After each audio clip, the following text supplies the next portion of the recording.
A beautiful Monday morning, and you know what to expect. And as my director would say, it is indeed beautiful. I am right here on a Morning Cafe to ensure that I take you throughout the week. It's going to be an amazing week, culminating from matters politics.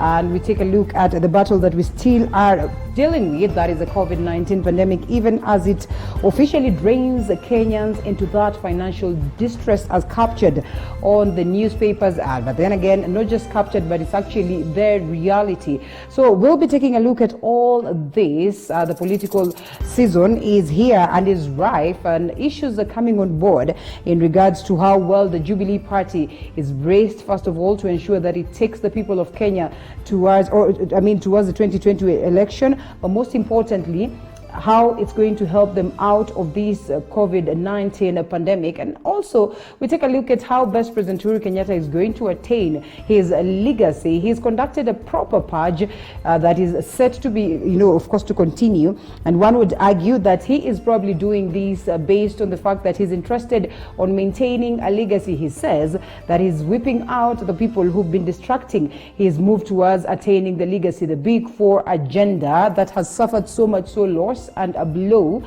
in a way proving not to be possible for him to be able to achieve this before he exits the stage. That is in 2022, if at all he will, based on what he says, that he is not interested in extending power. But we ask ourselves, this purge, is it indeed genuine? Is it a political game, or is it going to genuinely help him attain the legacy? And is it going to be for the benefit of the people of Kenya? This, even as talks of a referendum, a constitutional change, are equally ongoing, according to him also.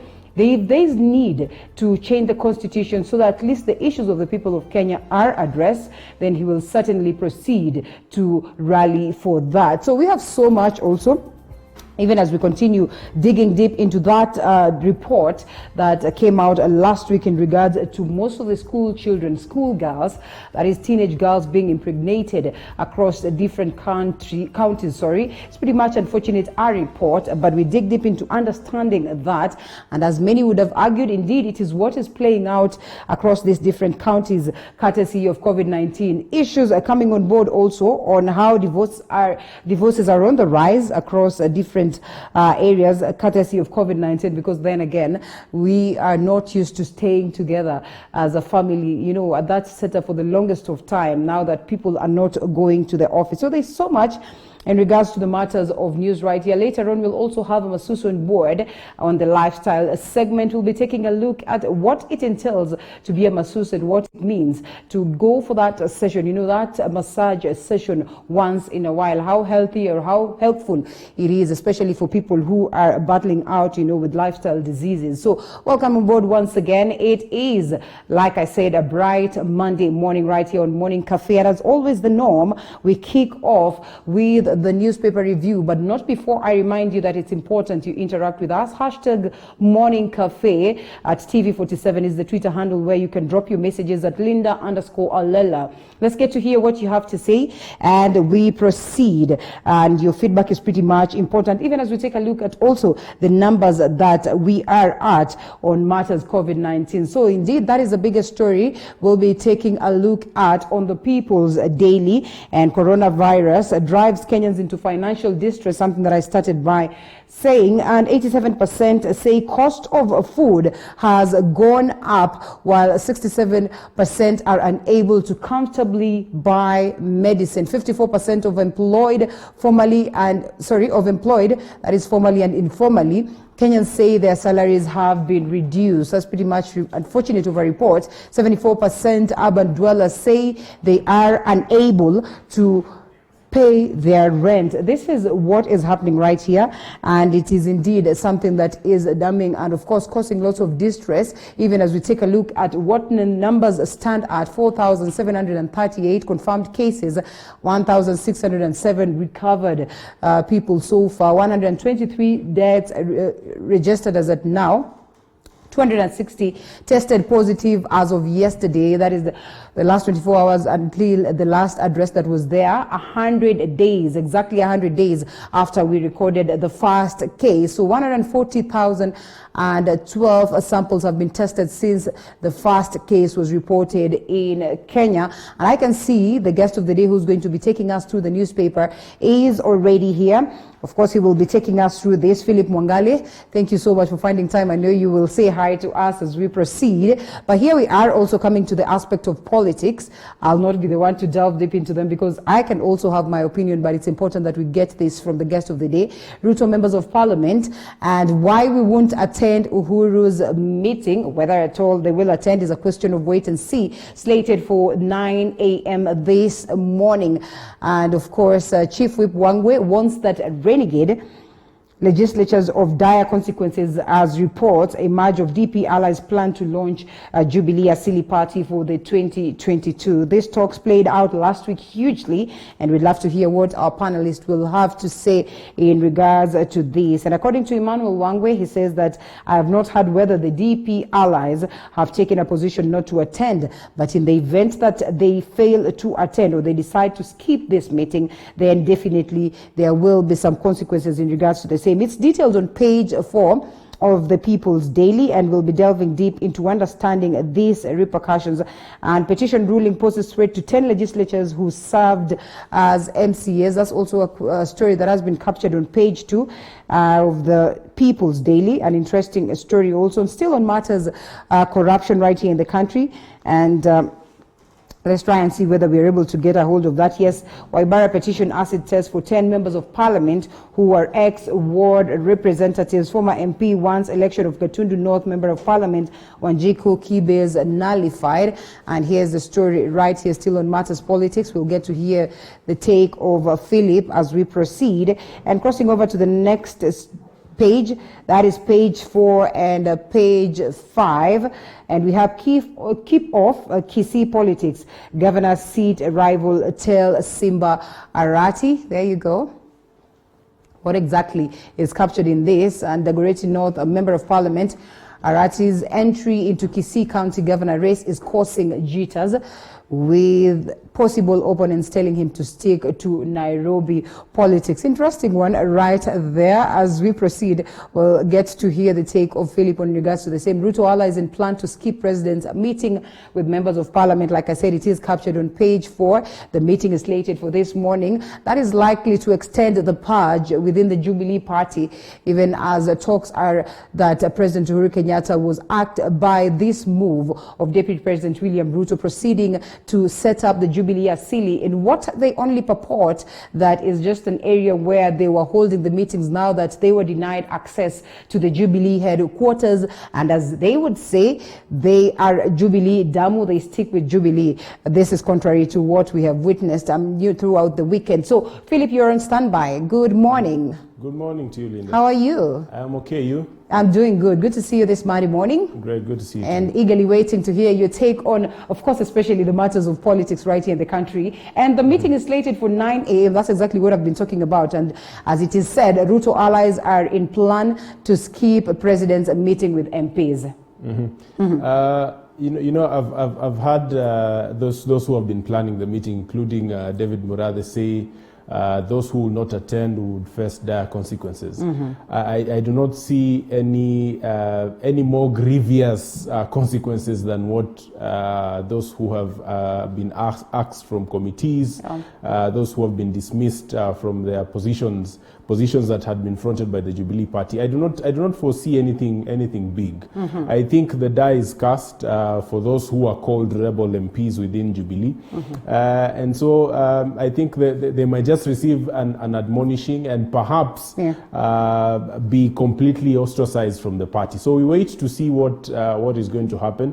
But one of the unfortunate bits is this, that while we are focusing our energies on recovering the economy, while we are focusing our energies on managing the coronavirus pandemic, The Jubilee parties intend on solving their family disputes at this time, and they have marshaled all resources to make sure that this is so. If we had seen this kind of energy directed towards the things that we are facing right now as a country, then that will be perfect. But we wait to see what will happen this morning. Well, some people say that Duale might face the axe. That was coming to him. But you know, Duale's position is a tricky one because it's difficult to find somebody of his standing, of his standing within the Jubilee coalition now. Now we are calling it the Jubilee coalition. But now that Wiper is coming in, perhaps they have come up with somebody who would fit Duale's stature. All right, we can only wait to see. We'll also get to preempt some more later on, of course, the state of the nation as we take a look at the current affairs and issues that have played out over the weekend. And you spoke about the fact that we are grappling with COVID-19, something that has been captured on the front page and extended on page 6 of the People's Daily. I have touched on it briefly. Coronavirus drives Kenyans into financial distress. And going into page 6, this is what, of course, it's all about. Extensively captured right here. Kenyans cannot afford basic needs and are finding it hard to cope, giving numbers of what exactly Kenyans are going through, and most families can barely make ends meet, new survey shows. What does it speak really, and where does this land us? And even the few who are able to pay whatever it is that they're supposed to pay as at now live in fear. Those statistics are very grim. We are in a very bad place as a country. Because we have not put in adequate social support measures to address this pandemic. And when you talk about, you know, those figures might just appear plain, but there are many people who have lost jobs during this pandemic. Some have not lost jobs because their places of employment were facing tough economic times. Some employers have taken advantage of this period and laid off workers. That is unfortunate. But the fact that we have not seen enough economic policies and social support that has come from government is unfortunate. So we should have now already structured ways in which we should live within this virus, because as you know, as the world is saying, as medical experts are advising us, this is going to be with us for a while. So the government should be looking at ways of getting people back on track. We might not get there 100%, but we must make efforts towards making sure that people are not going hungry, people are not losing more than they have lost at this point. Because when you talk about close to 50% of the population having difficulty feeding themselves, then that is a very big problem. And initially, we were speaking about this.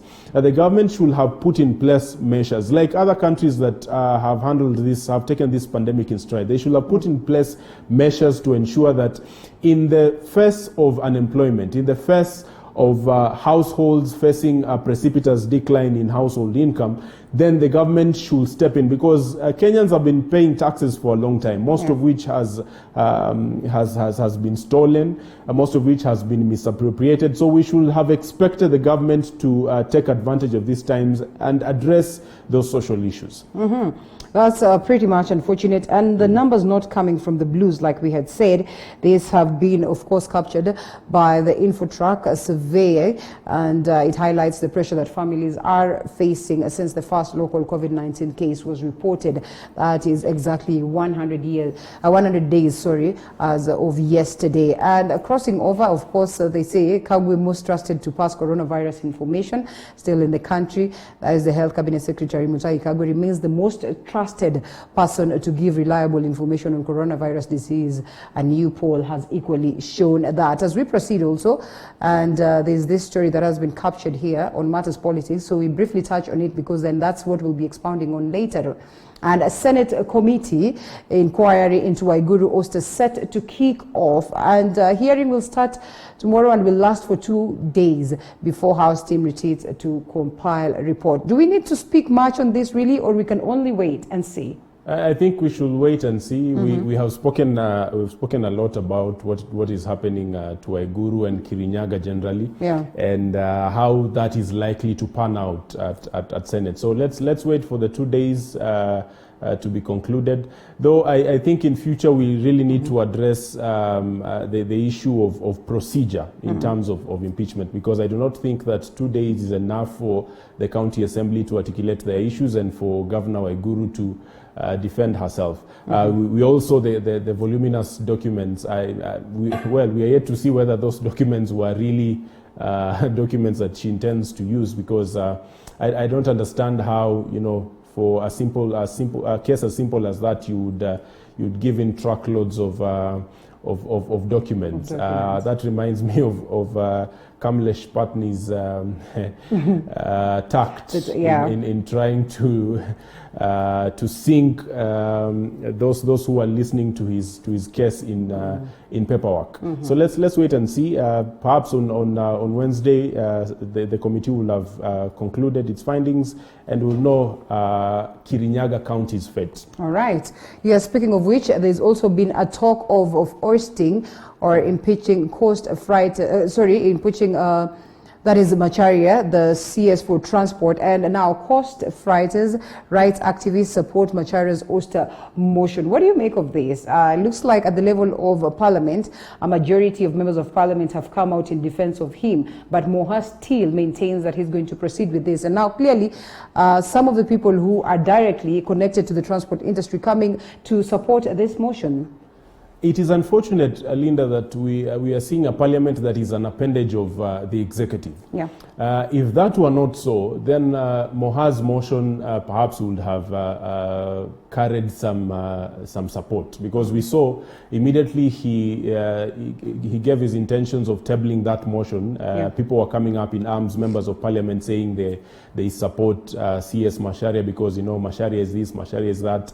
And that is unfortunate, without even looking at the substance of that motion. And there are serious issues that Mohammed raises, the Member of Parliament raises, issues that need to be considered by Parliament, because those issues touch on the working of CS Macharia. They touch on his capacity as a cabinet secretary and his performance within Jubilee government. And some of those issues touch on his conduct while in office. So it will be important for Parliament to look at that motion without engaging in activism. And we know that this activism is politically sponsored. Yes, Lynn. All right, okay. Interesting one. Also, we'll delve deep into it later. Clerics urge parents to take lead in sex education issues. I think this culminating from the records or the reports we received last week that indeed were damning. What do you make of this? Why is it that there's been so much finger pointing that is directed to the parents? Does it mean then that the parents have actively been absent in the lives of the children, and now the shocker has hit on them and clearly they are to blame? There are two things. We know it's not just the parents that have failed. We have failed as a society. You remember there was a time we were discussing, and this was it created heated arguments. People were discussing on the age of sexual consent, and that was a heated argument. And the fact that a society can be stripped down in the middle concerning a matter as grave as that, the age of sexual consent, and those who wanted that age to be reduced. So we began with sexual content. We were arguing about what is the content that needs to go to our children. What is the kind of content that our children need to be consuming. Then we moved from sexual content and we went to sexual consent. And this is some of the results. In as much as the government is now disputing those figures, I can tell you across the country we have girls who have been impregnated, and some of them might not be because you have an adult who has taken advantage of them. Some of them could be teenagers among themselves. So we need to. It's not just a parent affair, the individual parent affair. It is a societal issue. If we are a long way from like what some of us were brought up on. We had a society engaging in community parenting. These days, you would find a parent seeing a child, being wayward, and they will say nothing because, it's none of your business. But I think we should remember the hornbill's problem. Yeah. If you say that is hornbill's problem, perhaps the next time that you hear about hornbill, the tree will be cut down. So we need to take deliberate action, not just as against individual parents. We need to look at what is the issue, and this is something that we have been confusing. The question is not the question is not well. We understand that the question is why are girls getting pregnant? Yeah. But the answer is not because they lack contraceptives. I think we've had this argument. Yes. The answer is because they're having sex. So we need to agree that we need to solve the question on why they're having sex and not why pregnancy has not been avoided. I think when we take that trajectory, then we lose the real issue. Speaking of contraceptives, at a very tender age, are parents introducing their kids to that? Indeed, is this the best way we can actually come out to try at least and deal with this? There was a time at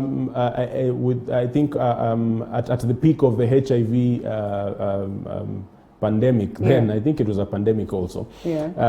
Abstinence was the call. Right. And for a time when abstinence was insisted, then it bore results. Yeah. So we cannot say now children are beyond us. I think if we say that, then it means we have failed as a society. And the argument of contraceptives and sex education is very good. I mean, children need to be informed. Yeah. But I do not agree with the fact that children need to be exposed. Right. Because when you expose them, then you are throwing them into the world. But you can inform them so that they can make reasoned decisions. So if you say that, we agree that children are having illicit sex, then if they're having sex, then what we need to provide them is contraceptives. Then we are losing these children. We are not resourcing the next generation. Such an interesting conversation there. We keep having it, and we all seek to have answers of how best we can save the dignity of our very own children. Now, there's an interesting story here, and I think this was declared sometimes, of course, last week. Court of Appeal declares the entire standard gauge railway contract illegal. That, of course, rules that Kenya Railways failed to comply with the procurement laws. And right here, a story captured also on the People's Daily. NC leader asks the CSS to give an explanation on what it means for the money already spent in the project. That is a clear indication that he says, come clean on 500 billion SGR deal. Mudavadi tells the state. Was this a hoax? Was it a scam from the word go? I think we've had so many people speaking against this SGR plan or the project. And one of those reasons has been the financing that went into this project. And economists have spoken about this. They warned, in fact, even before the project was commenced, they warned that this was not a sustainable project. Later, we had people who came out and said, this project is going to cost the country. It was a white elephant. And we must remember that this was a project that was initiated in its initial stages in the Grand Coalition government. It was a Kibaki Raila affair then. So the Uhuru government came in to implement that vision. Yeah. But then in the implementation, they included corruption. In the implementation, they included nearsightedness, short-sightedness, basically. Yeah. And that has cost the country. So I agree that we have had procurement issues. And most of the time when we talk about procurement issues, I think it is a cover for what we don't want to say. People have stolen money. That is just it. People have received kickbacks. And this project has cost us more than it ordinarily should. And for what reason? I mean, you know, when the project was just starting out, we had comparisons of Ethiopia and Djibouti, and how the electric train in Ethiopia has covered twice the distance that we have covered from Mombasa to Nairobi at almost half the price. How Tanzania has initiated the same project at almost half the price. So we're in a bad place, and I know that the call to account will not be heeded by the government, because we have not seen them heed such calls, and which is unfortunate again, because Kenyans have lost a lot of money, and the fact that these are concessionary loans with China, you know, loans that are going to span several years. And we must also remember that the Kenya government is not in control of the SGR railway this time. It's being managed by by Chinese company. So if you know, the management by the Chinese does not mean that they will recover that amount of money in the period that they will be managing the railway. And that is why we have seen the government bulldozing cargo transporters to get onto the truck, bulldozing its way around, because they know they have blundered big time. So this was a good project, but it has been managed poorly. Money has been stolen. We are not getting value for money. Pretty much unfortunate for us as a people. Back to some bit of COVID-19, and the ministry officially has kicked off home-based care for COVID-19 cases.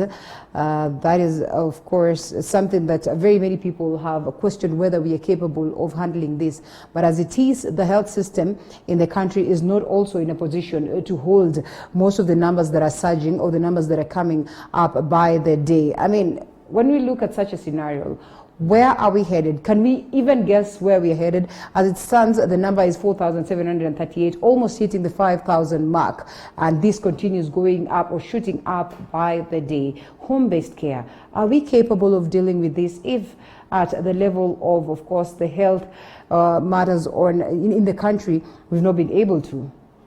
You know, Linda, when even before this virus hit us, some of us, sounded mad, telling the government not to boast that it had capacity yet. It had not received anything. And as other countries were preparing, ensuring that they were buttressing their system so that they repelled the virus, we were mark timing, boasting that we have capacity to receive the virus, which was unfortunate, because I think if you remember the initial press conferences by CS Kagwe, he was telling the country, do not worry, we have the capacity to handle this thing. And then when it landed, we discovered that we actually did not have we did not even have the capacity to boast that we have the capacity to handle the virus. So it's not that we do not have the capacity to handle the virus. We have the capacity, but we are not appropriating resources accordingly. Because, we have the money, and most of the time when government says it does not have money, I laugh, because Kenyans are paying taxes through their noses. So we have the money. The money is not just being apportioned appropriately. And the fact that counties do not have the resource to accommodate a spike in cases as we are seeing means that we are at a bad place. And this is the other bit that I think Kenyans need to know, that the virus is not spreading fast. The virus has already spread so far. That is something that we need to understand. If government today would test per day 50,000 samples, then we would have a clear picture of where we are. Because if right now we are saying in 100 days we have tested only 140,000. A population of 40. Yes, that is ridiculous. Yet we have countries that have come up, Sierra Leone came up with a very cheap kit. I think they produce it at about $1 or so. We have not engaged, our resources accordingly. Yes, we might congratulate ourselves that we have been innovative. I had CS Kagwe, enumerate the things that we have benefited from during this pandemic. But it is mediocrity to set low standards so that you achieve them and then congratulate yourself for achieving those low standards. I personally believe in the capacity of this country to do more. I believe in the capacity of this government to do more for its citizens. And the fact that they are not doing more does not mean that the country does not have that capacity. So we need to call them out for what they are doing wrong, in as much as we should congratulate them for the strides they are taking in the right direction. All right, we have about a minute to wind up on the newspaper review. Jubilee Wiper deal splits Kalonzo Kamba allies, and our Makueni Governor Kivutha Kibwana, former Machakos Senator Muthama now forge a divergent political front as Mutua, that is Alfred Mutua of Maendeleo Chapchap, warns of tribal formations if we proceed with this direction coming 2022, which certainly will be dangerous for that. And also coupling that with the cartoon edition of the day, multiple fractures. Jubilee seems to be on the lifesaver support machine. As we wind up on this, because we'll expound more on matters politics. Yes. Let me first touch on the issue of the Jubilee Wiper coalition. Yeah. You know, Honorable Kalonzo Musyoka is a political profiteer. He has been benefiting, you know, from conflict within the political spaces for a very long time, right from his KANU days. And he has never found a fence that he could not sit on. Yeah. And I think that is what has enabled him, you know, be active as far as he has come. And so he has. Yes. Do you suppose that is a survival tactic and it has worked for him? It is. It has worked for him, but that is unfortunate to the people that he leads, because when you stand for nothing, then it means that your people are also following you for nothing. There was a time and this clip has been doing rounds on social media. Yeah. He was saying that he would rather be dead than collaborate with Jubilee. I guess he has resurrected. So, yeah, that is it. And on the Jubilee family political affairs, Jubilee collapsed a long time ago. They were just trying to manage the situation. They were on life support way before. Then why so much bile if the Deputy President William Ruto decides to go the Jubilee Asili way? Why is there so much bile? Right now, it does not serve their political purpose to remain quiet. Okay. And so they have to keep the momentum of conflict going so that, William Ruto retains his voice going forward. Retains his voice, and Madam Waruguru, that is not Waiguru, Waruguru, yes, of Laikipia, argues that now the DP has officially triggered his impeachment motion. Do you suppose that this is going to take center stage? People like Waruguru are jokers. They represent a crop of young politicians, again, who stand for nothing. Okay. Because you cannot stand with one man, vehemently supporting him in rallies, passionate about his cause. Then immediately you are threatened, you turn back. These people are big jokers. But on that front, I do not think whatever the Deputy President is doing, or he's alleged to not to do, warrants impeachment. He has freedom of thought. He can do whatever he wants. He's still serving in the capacity of Deputy President. There is nothing in his actions that have indicated that he does not want to serve as Deputy President. I mean, in any case, he has been doing all things that are required of him as Deputy President. Yes. All right. Thank you so much, Philip Mwangali, advocate, political strategy, and of course consultant.